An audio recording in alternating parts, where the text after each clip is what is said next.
And we're back, and as you can hear, I've still not really cleared much of my cold. But as you have seen from these images, I have clearly been able to fight past it and finish off doing the hard as nails on the bases, as I said I would do for the next step. Right, for the next step, I'm just going to have to move these out of the way. In here, I've got it's just tap water, just clear tap water. I've got a little bit of a PVA, which is what you'll need for the sand. I'm going to show you two different things. This one is my own creating. Basically, it's, as you can see, it's a mixture of sand with some sort of fine stones. You can get those from most good modelling shops, etc. And also in there some small pieces of slate.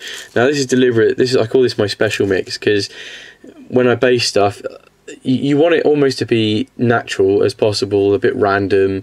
You know, when you look at an area of ground, you never really get an even patch unless it's a football pitch, in which case, what the hell are you guys doing fighting on a football pitch? You want it to be a bit rough, so you want the pieces to be big and small. And so if I can get this in, as you can see, again, I've used this mixture on here.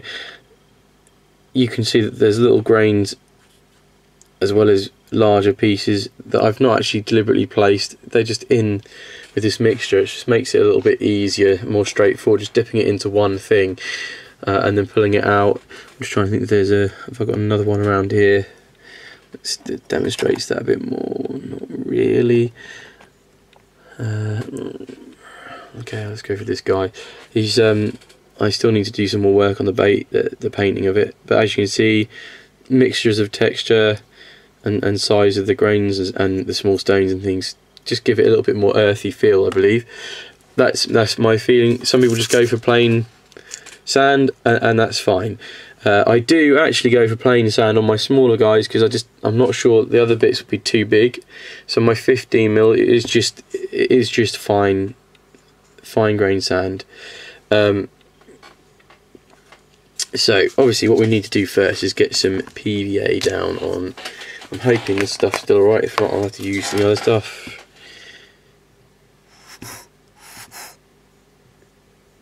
Yeah, there you go, brilliant. Right, so we got some PVA. There you got some PVA. Really, at this point, you don't want to be watering it down too much, but you want it to be able to be spread. As I say, the 15mm stuff, which is what I'll start off with, I tend to use a finer sand, which I have quite a bit of here in this big white tub.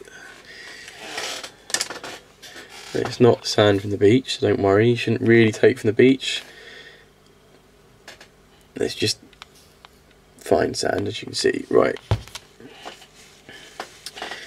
so I'm just going to see if this brush is probably too big. A smaller brush. I tend to apply the PVA with, sorry for my squeaky chair, which is also on its way out, I think.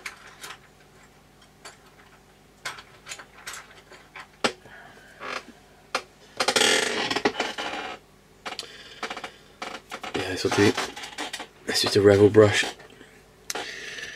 I normally apply my PVA with a paintbrush. It's a bit more controlled. So like I say, the first thing you want to do is not really, maybe a little bit of water just to make it spread a little bit better, but you don't want the gummy bits. But you don't really want too much. You want the stuff to stick to this. So what you do is you get it all on the base. Again, try and avoid the figure. Now, obviously on this one, I've kind of broken my rule in terms of painting them before sticking them on. And because it's a multi-base, I didn't really have an opportunity to do otherwise, because otherwise I can't reach all the parts of the figure that I want to paint. It's a bit of a pain. I don't really have a choice, but I have to be really careful on this one. You know, so be quite liberal with it. Don't hold back. Slap it on.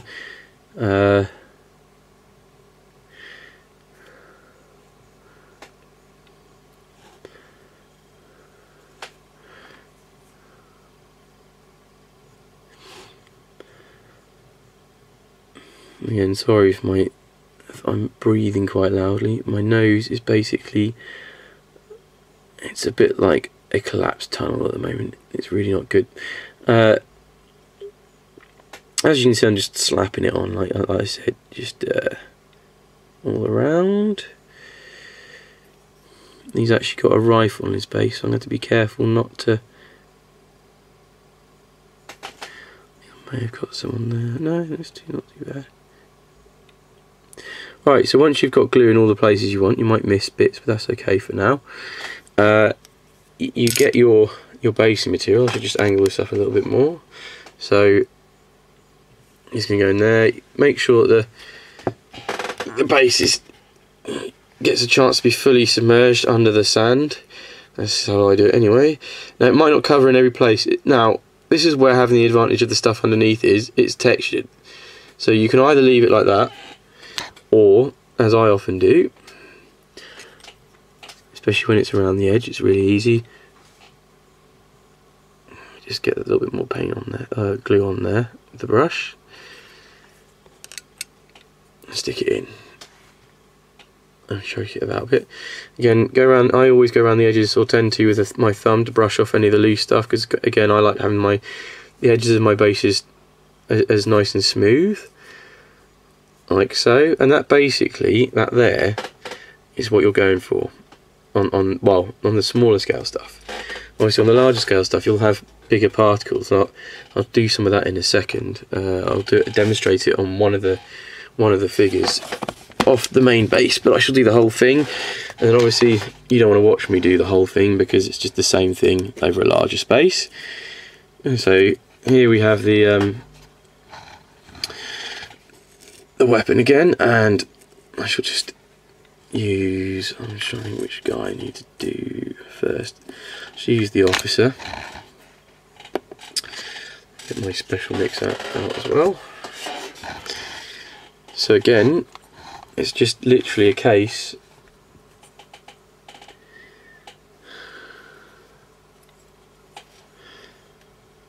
slapping it on the paint, with the paintbrush, the glue.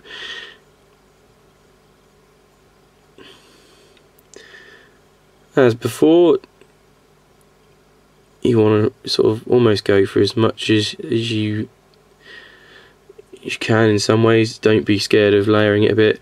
The glue I use, this PVA, again, you know, it's Poundland stuff, so you'll be able to get some in most of the pound shops that are in your vicinity. Will stock some sort of PVA in their DIY section. It doesn't, you're not gluing together floorboards or you know, things that you're expecting it to hold together for, like, through really rigorous use or anything like that. I've never had an issue with it. It's kind of spot on. Whether it's the best white PVA glue you can get, you know, I don't know, but it certainly does the business when it comes to miniatures. So although it might be, some people might see it as a cheap shortcut or whatever, I find it works perfectly well.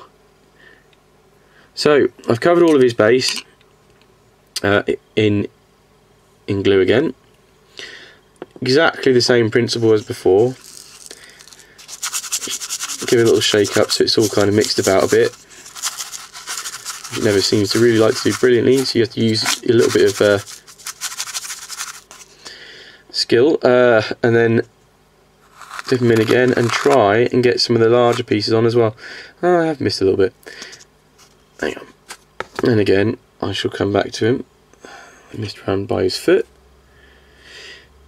This guy is painted because I'm actually rebased him. I've brought him off a square base. Just a bit of sand on him. Right, okay, so for me, there's probably one too many of the bigger bits on that one.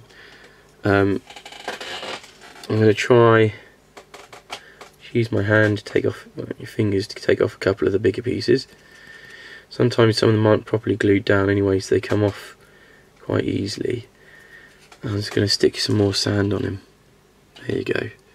That's better. So you can see now there's a few less stones. I don't want it to look like he's picked the worst place in the battlefield to sort of wander around. But yeah, that is basically that stage of basing for me,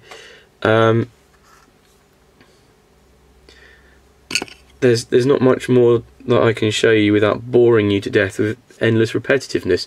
So again, it's going to be a case of I'll go away, I'll finish doing the base of this, and maybe, I think you see over there some of the other 15mm stuff I've got, and then I'll come back when it's ready for the next phase of the basing process.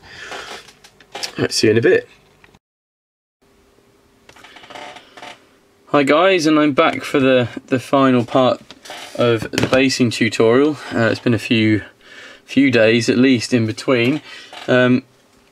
As you can see, I've now based, I've stuck the sand and everything to all the different bases on here. I'll just separate them out so you can see a bit clearer. Again, I shall demonstrate, maybe not all of it, because otherwise you'll just get bored. I don't want this to go on forever, quite frankly. So yeah, again, all you need to do, a bit of PVA out on your tile, your palette. You definitely need a palette for this one. There's no two ways about this. Now this time you want to water it down a bit. So again, I tend to use an old brush, a really old brush. Just literally spam water onto there, so it should be, I don't know if you can see this, I'll just get it the other way as well.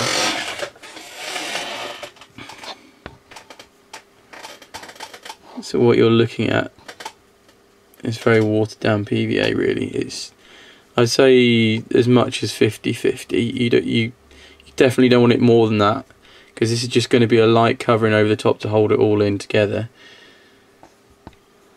Right. Okay, so let's put this back so you can still see everything. Good. Right. Again, you see some bits are loose already, so tap them off.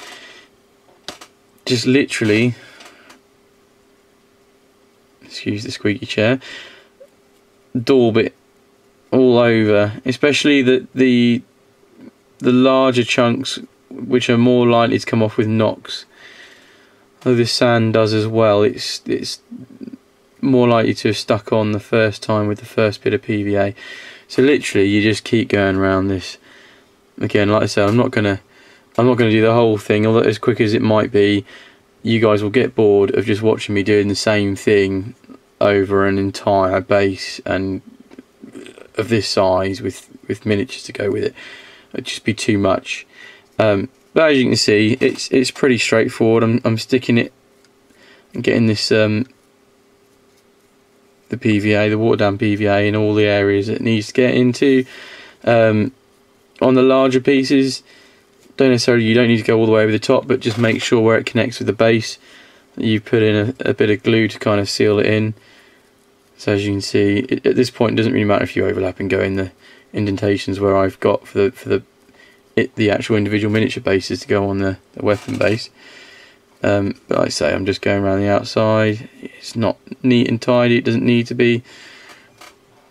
It's not going to hurt anybody. It dries transparent, so even if it goes on the weapon here, it's not going to show up.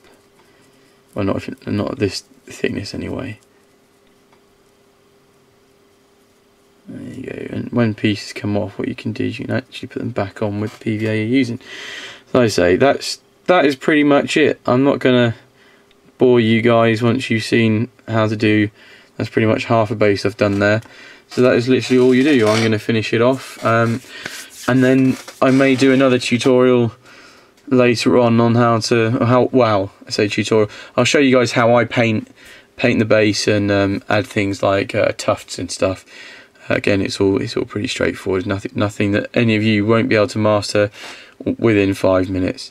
All right, cheers guys. The end of this tutorial. Thank you very much. See you on Random Platypus. Bye bye.